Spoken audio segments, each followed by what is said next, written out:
புது அப்டேட் என்னன்னு கேட்டீங்கன்னா, நம்ம முன்னாள் முதல்வரோட 100வது பிறந்த நாளை முன்னிட்டு பள்ளிகளுக்கு மட்டும் நாளைக்கு விடுமுறை அறிவிச்சிருக்காங்க நம்ம தமிழக அரசு.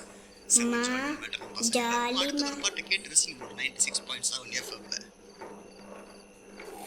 இன்றைக்கும் கஞ்சி தான் குடித்தோம். நாளைக்காச்சும் இந்த தீனிலாம் பள்ளிக்கூடத்தில் விற்றுட்டு எதனா காய் வாங்கலான்னு பார்த்தேன். ஏஞ்சு வெசனப்படாத, நீ படு. என்கிட்ட கொஞ்சம் காசு இருக்கு, நம்ம பார்த்துக்கலாம்.